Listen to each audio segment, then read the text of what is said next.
So I'm just going to take a moment to introduce our guest speaker, who is the Venerable Kusala Bhikshu. Let's go ahead and give him some love.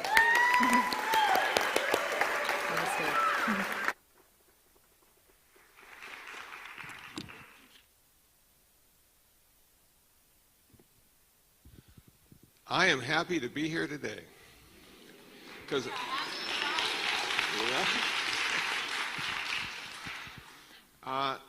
it's so nice to come to Ventura after living in LA for too many years. To see the ocean, to see the pier, to see the small community, and they gather here today to hear about happiness, how to be happy, how to avoid sadness.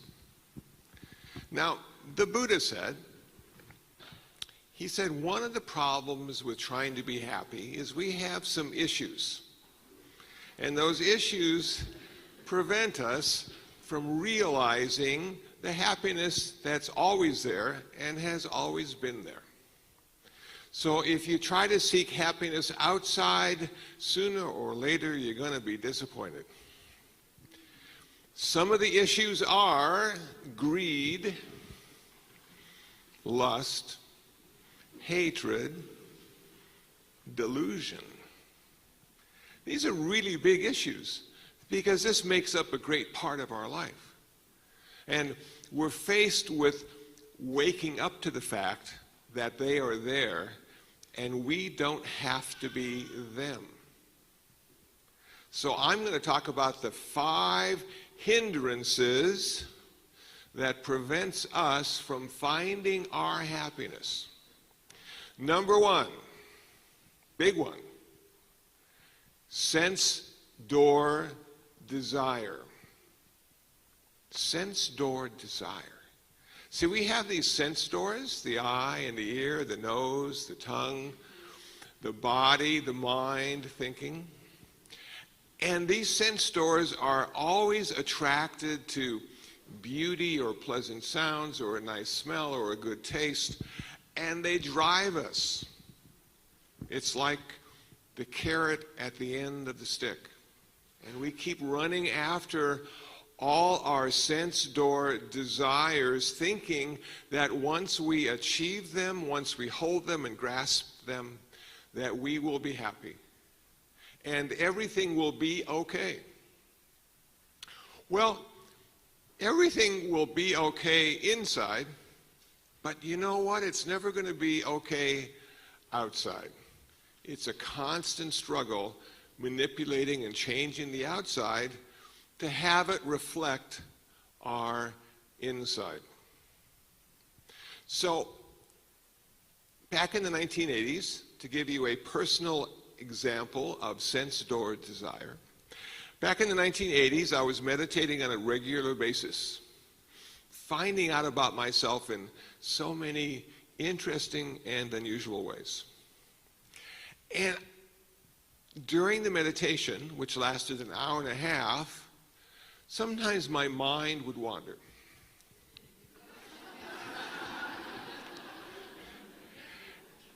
And it would wander to Rhino Records, the blues section, half price. And I thought to myself, all I need to do is get through this meditation, and I can go through that front door of Rhino Records and satisfy all my desires for hearing really cool and great music. So I would hear the gong, I'd get in my car, and I'd drive to Rhino Records. And it was so much fun to go through all the new releases and the old used CDs, and I'd buy 2 or buy 3. I found that my meditation practice was costing me a lot of money.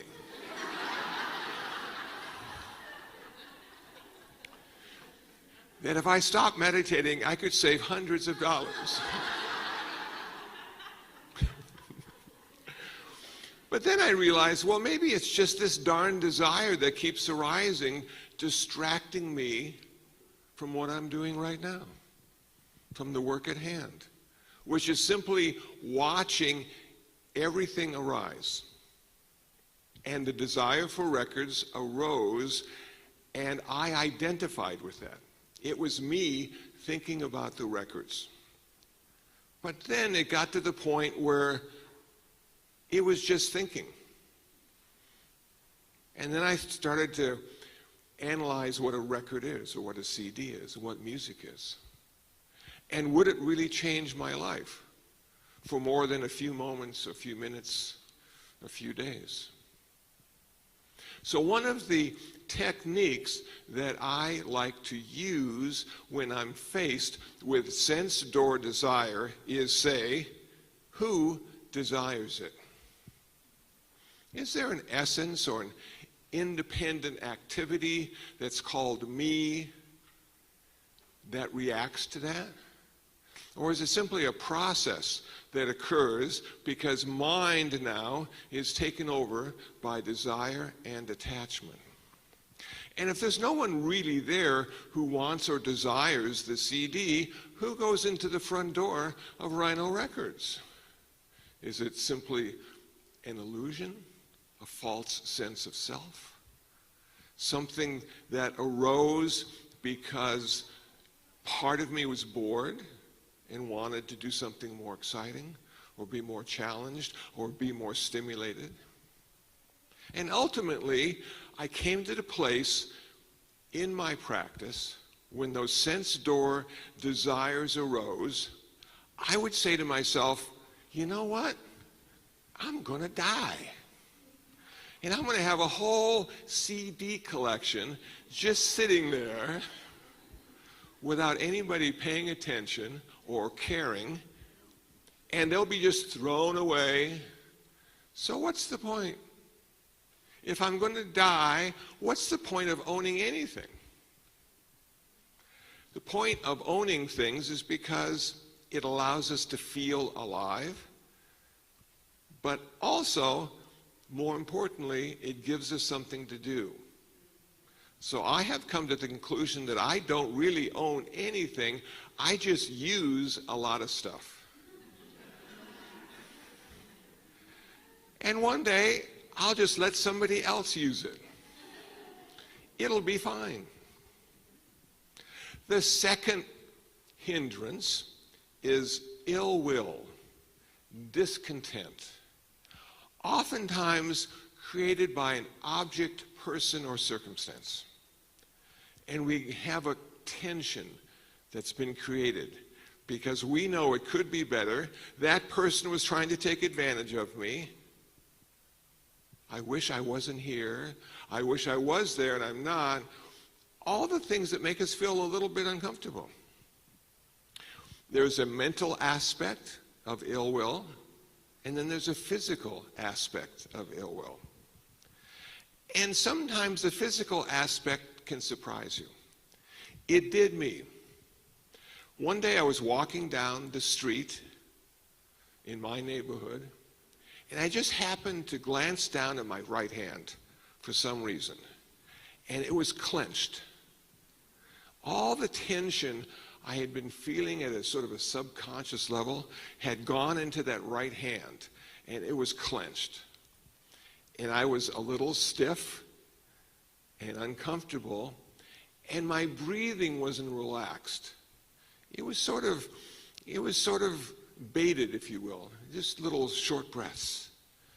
I was concerned, I was angry about something that wasn't occurring at all in my immediate environment. I was sort of making it up, I suppose, either hoping it wouldn't happen or wishing it hadn't happened. So how do you get past that? How do you go past ill will? Because there's so many reasons not to like what's going on. Number one, you're gonna die. It doesn't matter. Get over it. Number two, that's sort of a drastic way of looking at your life. But number two, how about a little kindness? You know what the Dalai Lama said about his religion? He said, my religion is kindness. Can I figure out how to be kind in every situation? Is there a way to do that? Do I need to practice? Do I need to find myself or put myself in those situations so I can practice? So I can be more aware? And this awareness is a big deal because oftentimes all this stuff is happening and we're unaware that it's us involved in this process. It's either a feeling or an emotion or a thought. And we start to see the physical attributes of that and go, whoa. And then we see the mental attributes. Vengeance. That person made me angry. I'm going to make them angry. I'm going to show them because I am important. And then you say to yourself, well, what is this I thing again? Who's there? Who keeps popping up? Who keeps defending these mental states as being true and important? That's the big question. That's oftentimes why people get ordained, just so they're able to spend more time on figuring out who the heck is there. And do I have to be that person, or do I have choices? Can I not be that person? Can I just wait until that person finally extinguishes and the next person arises? Moment by moment, arising, existing, and passing away. Agitation and worry. Oftentimes a future concept, sometimes past, rarely what's going on right now. I'm concerned about what might happen. I'm concerned about rents going up and cars being more expensive, and if I can work or can't work, I'm worried because there's a lot of stuff going on that I don't have control of. I think I do. I did everything I was supposed to do not to worry. Maybe retirement. You think, okay, I got my 401k, I've got my stocks, I've got my bank account, I've got all the stuff necessary. I've got the 4 legs of a good retirement plan. And then one of the legs just breaks. And you go, wow, what am I going to do now? How am I going to get through this? And we think of all the worst case scenarios of how it's going to be, how it's unavoidable, and I will always be the victim. And then you start to look around and you say to yourself, if you're 50, 60, or 70, gosh, I've been around for a long time. There's been a lot of stuff not going well in my life the whole time. And somehow it worked out. Somehow I was able to find the answer. There was a workaround, something I didn't notice. That because of the impending doom of my situation, my clarity increased tenfold, and there it was. There was the solution. How cool. I would have never known before until I started worrying and became anxious enough for that clarity to get fine-tuned.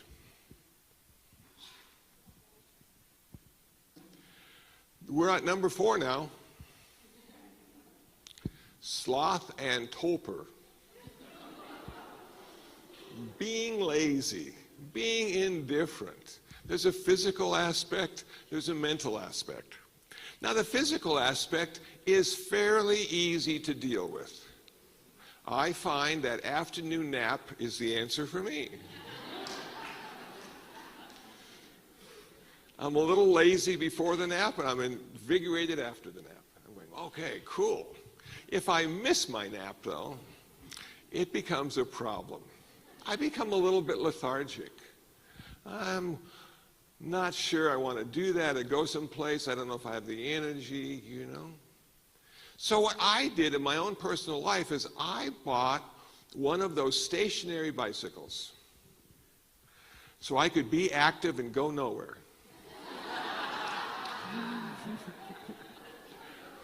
Because really, there's no place to go anyway, So I just pedal for 20 minutes or a half hour, and that blood starts circulating, and everything just feels better physically. But now the mind is still you know, I'm lazy. How do you get past that? How do you wake up? Well, there's a really interesting technique. It's called sympathetic joy. It's finding happiness and success in the happiness and success of others. It's a way to sort of stimulate yourself, to reconnect to the world around you, to know that you're not in this alone, that you will always have at least 7 billion hanging in with you in all the situations you find. And one of the incentives I like to use is, I'm going to die. I don't have time to just sit around and think about it. I got to do stuff. There's like a lot of stuff to do. And one day I won't want to do it for sure, and one day I won't be able to do it. So today's the best day I'm ever going to have. This is going to be the best day of my life. Because once you reach middle age, it's all downhill and it really speeds up.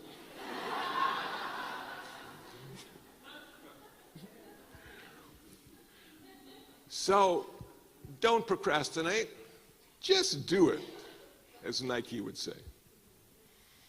Now we come to the last one, number 5. This is a tough one because this enters into our life every day. It is skeptical doubt, not being sure, sitting on the fence. Should I do this? Should I do that? And all the while you're not doing anything. And again, we don't have that much time. We need to do it. We need to make a commitment to either one side or the other, but not sit on the fence. And I thought to myself, well, you know, how do you do that if you're really afraid to make the next move, if you're not quite sure?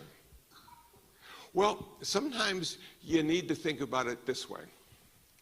Even if I had all the information necessary to make the perfect choice, in the very next moment, it would change. Because everything would be different. It would be the first time again.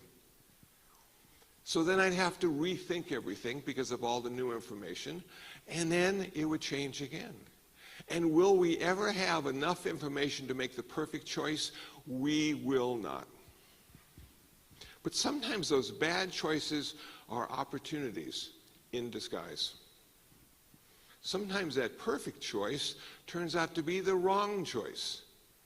And we say to ourselves, how could I have been so stupid as to choose that when it turned out this way? Good intentions aren't necessarily enough. So, do you not make a choice? If you never want to make a mistake, don't make a choice. But if you want to have a life, you have to have faith and confidence in yourself, also in the situation. Now, to relate a story about sitting on the fence. Back in the 1970s, I went to a Buddhist Peace Fellowship meeting. And it was held at the Zen Center of Los Angeles. And it was after a 7-day retreat. So most of the people at this meeting had just come out of retreat. And we talked about a few things. And then we decided to go out and get a little snack, fast food restaurant. So we walked down the street and we sat there and looked at ourselves. And then we stood in line for a while. And what do we want? And the first meditator who had been part of that retreat went to the counter to give his order. And there was silence. He couldn't figure out what he wanted. He saw all the options, but he saw all the consequences from those options. And wasn't sure which consequence he wanted that day. And then the next one went up. And he too was confused about what to get because he saw it too clearly. He saw the big picture, not the little picture. And he took forever to make his choice. And I went up and I just ordered because I hadn't meditated. And I knew exactly what I wanted. And I was fine. So when I see people hesitant about making their choices, sometimes they just haven't given it enough pre-thought, or sometimes too much pre-thought. And sometimes you just got to go out and make that choice and then go along for the ride. Because one day, you'll be dead. And it won't matter what choice you made. Maybe burial or cremation will be the final choice. I don't know. But either one is good enough. So as I look at these 5 hindrances, the 5 things, roadblocks to our happiness, I think to myself, my greatest joy, the thing that brings me the most happiness in life at this point in my life, is paradox. That this whole world, this whole life we live, is just one big paradox. And it's supposed to be this way, and it's this way, and I'm supposed to be this way, and I'm that way, and will I ever resolve that? And you know what? At some point you just have to smile and say, don't know. The wisest people don't know anything. The wisest people don't say anything. Doesn't say much for me. So we go out into the world every day. And our world is being created moment by moment with who we think we are and what we're supposed to do. And now that I'm sort of semi-retired and not doing as much, I couldn't figure out what I was supposed to do. And I was at Food for Less buying cat food, and one of the clerks came up and told me what I was doing. And it was a revelation. I didn't realize I was doing that. She said, "You're doing errands." My life is just doing errands now.